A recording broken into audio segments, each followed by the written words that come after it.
Hey guys, how's it going? My name is Hunter Thomas, and I'm a freelance graphic designer that specializes in print and logo design. And today I'm going to be going over a tutorial on how to make the poster effect that you see on the screen here. I'm just calling this like a 3D effect. I don't know the technical name of it. I don't know if it has a technical name, but it's a very popular effect, and that's why I wanted to cover it. It's very useful in poster, flyer designs. It just helps make the text stand out when you don't have a lot of text to work with, but you're still trying to make something that looks good. So here's a few different examples of other people's works. This one, you'll notice it doesn't have an outline around it, which makes it look a little bit different. It doesn't help the text stand out as much, but gives it a much different feel.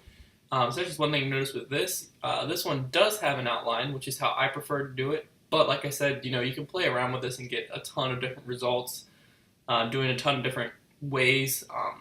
But yeah, this one has an outline, but it's just black and white. This one, doesn't really have an outline, but the color contrast between the background and the text itself really provides something that makes it pop on its own, even without the text effect. But then when you add the text effect of the 3D projected text, it makes it really stand out. And then there's this one, which uses the same idea as the last one, but the 3D pop-out part itself is textured with a gradient. So this is just a few examples of what we're going to be doing, and it gives you kind of a good idea as to what exactly is possible with this. So yeah, we can go ahead and delete these and get started. So the first thing I'm going to do is create a background layer. You're not going to be able to see my layer panel pop up, I don't think, because of what I'm using to screen record, but basically I'm just putting this navy color that I'm going to change later in its own layer in the back. I'm calling it BG for background. And then I'm just going to lock that layer so I don't have to mess with it. And that's going to be useful in a little bit, and you'll see why. So the one I'm going to make today is just going to say thanks for watching. And it's on a what you want to call it, a document that's set up for screen resolution, so that I can use this at the end of my videos as my idea behind it. Make this bigger. But yeah, so let's go ahead and just type out whatever you want yours to say, and then you're going to want to make sure it's left aligned. And then I typically center it, and then I'll mess with it from here. I'm obviously going to let this a little bit higher because I want room for the text. And then I'm going to change the font first off. I like using Arial Black or something thick and bold like that, because the text itself isn't what makes this piece interesting. So you don't really have to worry about using some fancy text or anything like that, because you're going to have the effect that's going to make it interesting. And then what I like to do first off, now this is where you can veer off a little bit from the tutorial if you want to change up the look of it. I like to go ahead and make the outline of this the color that I want my the projected pop-up thing to be, which I'm just going to use red right now. All of this is going to be changeable, but you do want to have the outline stroke point set, so how thick you want the outline to be. You want that set. If not, it's going to mess up how you actually do the outline and the projected 3D text look to it. So you want to make sure you have that set in advance and get it to a point you like. I like 3 or 4 points just because you want a little bit of definition, but you don't need, it's just enough just to kind of provide an extra layer, and it makes it look a lot better in my opinion. Alright, so the next step we're going to do is we're just going to go ahead and start making the outline. So you're going to use the pen tool. One thing to learn about the pen tool is when you click, if you hold shift, it keeps it to 90 degrees up and down, and if you move diagonally, it keeps it at 45 degrees. A lot of people don't use that when doing this particular effect, but I do because it helps me keep it, as long as the words work for it to be 45 degrees, you'll understand what I mean here. I think these will work, but sometimes you'll be using 45 degrees and it will overlap or look weird, and you'll have to just kind of play with it. But if you do it freehand, then the angles aren't going to look perfect and be precise and parallel to each other. And so I like to, when possible with this effect, hold down shift and use the 45 degree angle. Alright, so we're going to go ahead and zoom in and get started. Oops. So what you're going to do is just use the pen tool. The shortcut for the pen tool is P, by the way, so that you don't really need to use shortcuts a ton with this because you're basically just using the pen tool, but it will come in handy some. So what you're going to do is you're going to get to the outermost point of the first letter, which is about here. And you're going to hold shift and come down anywhere into the second letter. And then now when you're in here, none of this part matters. When you're inside the letter, you just want to get back to this outside point again, and then hold shift again, and just keep doing that. When it gets to a curve, such as the H here, or when we get to the A, the next letter, this is going to take some experimentation, because you might, the first one you click on like that, for instance, you might be able to see it. I don't know if you can. I'll zoom in. You can see right here where if I use the 45-degree angle, it comes through the letter, which means I didn't click on the outermost points. So I press Command Z and go back in, and then that should do it. That should be fine. One thing I am going to change is I'm going to try to find a better spot on it. This just takes some experimentation because I want to be able to go where it's going to reach into the next letter, if possible. It might not be possible, but it's better to play around with this now than to not play around with it. Okay, so it's not going to be possible. So what we're going to do is just click in here. Actually, it's so close that in something like this, I'll typically just make it click there, and it's not going to be exactly 45 degrees, but it's going to be so close that, you're not going to notice it in the final product when the whole thing's done. So yeah, like I said, this part we're just doing the same thing, finding the outermost point in here where it isn't going to overlap any. You don't technically have to do this, I don't think, but it looks a lot better if you take your time and do it right.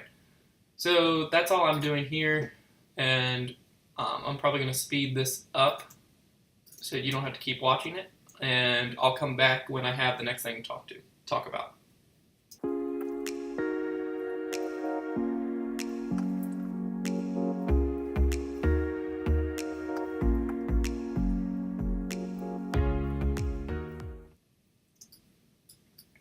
Okay, so we're done with the top part of the first word.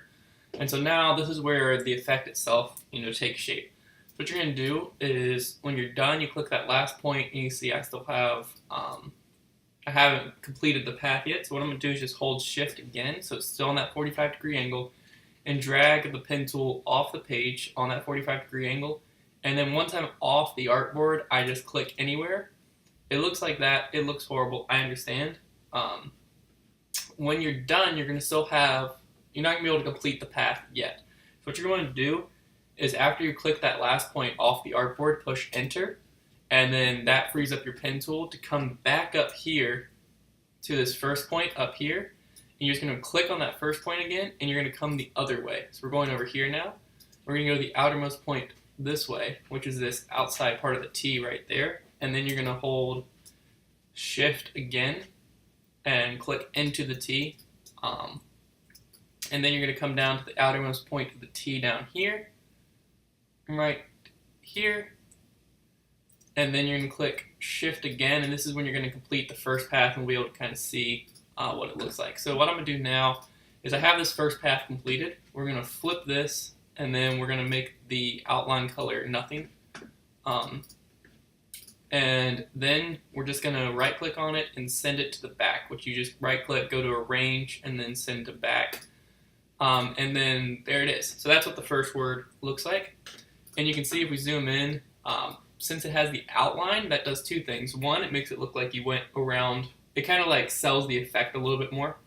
And two, it helps kind of cover up any slight mistakes you might have made. So I think it looks better with the outline, but like I said, you can mess around with this. It doesn't have to have the outline, but if you want to have an outline on your text or not, that's a decision you have to make first before you do the outline like we just did with the 45-degree angle popping out. Because if not, then all of your points that you made the angle come from are going to be slightly off, and so you don't want that to happen. So yeah, like I said, that's something that you're going to have to decide first and then put it into practice. So now we're just going to continue with the next two words doing the exact same thing that we did with the first one, except once you get to the point that you have the first coming off the word thanks for me, or whatever word you're using, once you get to that point in the word for and in the word watching, you can go ahead and stop and just close out the outline there, because I mean, you're not going to be able to see that it's using it unless you want to use different colors for different words. So I might do that just so I can kind of show you how that would work. But that's something that's not necessary. I'm just going to do it just to kind of show you the different layers to it. But yeah, I'm doing the exact same thing here. So I'm just starting a completely separate one, starting on the outermost point of the letter. And we're just going to go through and do the exact same thing I just did. So I'll just speed art this. And one thing to note when you're doing this is you want this this part that you already did back here to either be not visible, or, which I'm just going to make mine not visible. You either want it to be not visible, or you want it to be a different color than the one you're doing now. So yeah.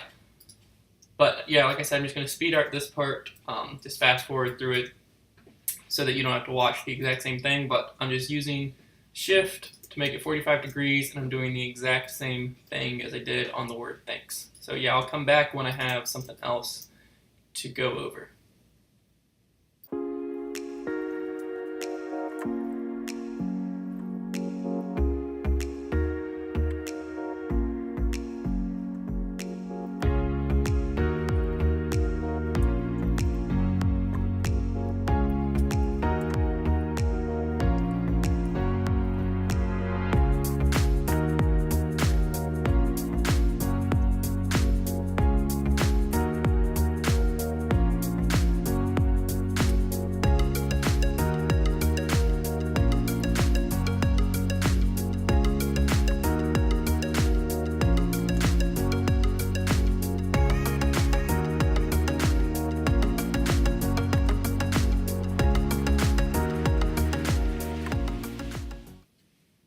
Alright, so now the effect is done.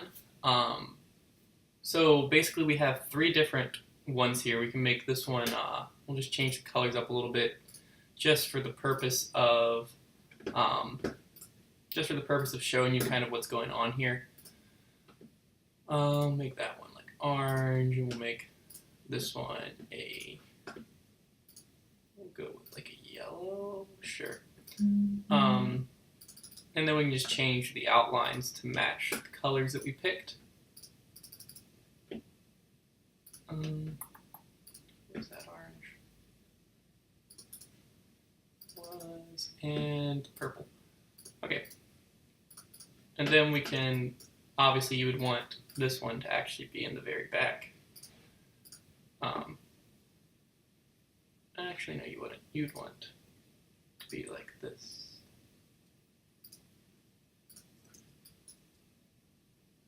That's tough. But yeah, I would never use, in this scenario, you can see why you wouldn't want to use, three different colors with words like this that aren't the same size, because it kind of doesn't work. But you can see the different elements of it. So for instance, if I get rid of these two, you have the word thanks, the for is like this, and the watching looks like that. So when they're all together and all the same color, like how I would want them to be, then they work pretty well. So now we're going to just kind of mess around to see if we can't, see if we want to change anything. One thing that you can do here, I believe, is if I go to recolor, I can change all of the reds, just like that. So basically what I did is you select your text and all three of the 3D pop-out things, and you're going to go up right here next to opacity. I don't think you can see my mouse. Let me check. Yeah, you unfortunately can't see my mouse at all. Can you see this recolor thing that pops up? No, that really sucks. But, oh well, I'll have to change what I screen record with in the future. But on Illustrator, right next to opacity, there's this little color wheel thing. You click on that, it brings up a menu that has the colors, the current colors in there, and it doesn't matter if they're outlined or fill colors, but you can change it and it gives you a live preview, kind of like what I'm doing right here. And so I can go in and try to find a color I really like. We'll go with something like that. That looks good. Push OK, and what it did was it changed the actual color and the outline color, which is pretty sick. We can also try to change the background into a gradient, which you're also not going to be able to see this gradient menu, but I mean, it's pretty straightforward. I'm just using the gradient menu over to the left. I did that as an outline. Oops. Fill. There we go.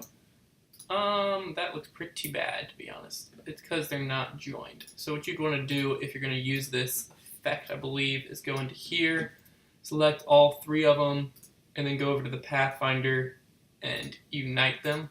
And that looks a little bit better. And then you can use the gradient tool to change the angle of and the intensity of the gradient itself, which is a pretty cool tool that does not get used super often, at least in my experience. So that's pretty sick. Change it a little bit more. I know the issue. There we go. Bring that in a little bit more. So it just kind of like gradually fades out. All right. And then I can just use Shift M. Oh yeah. Before you mess with this, you need to unlock the background. But I'm going to select this and the background and use Shift M and just remove that by pressing Alt, just for my own personal liking. Didn't turn out great, but I can edit. I'm going to edit the gradient a little bit more. To make it less intense. There we go. That's more like what I was looking for, I think. Yeah, so there it is. I hope you guys enjoyed. Sorry that the screen recorder doesn't pull up all my side menus, but I think that you'll still be able to see exactly how this all works. One thing I would probably change, actually I'm probably going to change, is to go in here and fill this. And we can just use the green color and no outline. You probably won't even notice it. You do this a little bit, but it's because this has an outline when it should not. But yeah, so you can go in and, touch up some stuff. I like to stick to the 45-degree angle whenever possible, but that doesn't mean that you have to. Like, for instance, I think that looks a lot better than it did having the two 45-degree angles right next to each other. And you can change this background color if you wanted. I might want a little bit more of a navy than this. Just make it a little bit darker. Let's go somewhere in here. Yeah, I think that looks pretty good. But yeah, so that's just a quick creative tutorial. Messed up right here again. Sorry, guys. I'm just really... But yeah, there you go. I hope you enjoyed this tutorial. I hope you like how the text effect comes up. And I mean, you can get super creative with this. There's no defined, you must do this, this, this, this. You can change the angles if you want. You don't have to use a gradient. You could use different font. You could put like a dotted pattern in there. You could use the same color as the background, but in a lighter form. Change up the font choice. I mean, everything in this is customizable, but this is just kind of the generic first, like when you first want to do this, you probably want to do it this way type of a thing. You can even, I don't know if you notice this, but I do. These, I'm going to remove there we go. Because as the gradient went down the part of the G, you could tell where the outline was still there, even though the color changed. Not something you're going to run into unless you use a gradient, but I just keep noticing things as I'm staring at this talking. But yeah, so that's the generic pop-up projector 3D text effect, whatever you want to call it. Now that you have this down, you can really customize it, really use it for all different ways, make the text bigger, make the text smaller. I mean, you can probably honestly do that just by resizing like this, and it should keep everything the same. If you wanted to make the text, you know, bigger or smaller, you'll run into some errors, I'm sure. But yeah, so thank you guys so much for watching. If you enjoyed this video and you'd like to see more just like it, you can go ahead and click the subscribe button down below.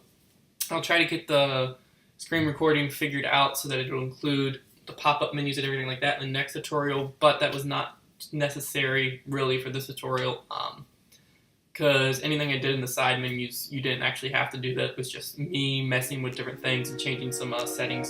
So thank you guys again so much for watching, and I'll see you in the next video.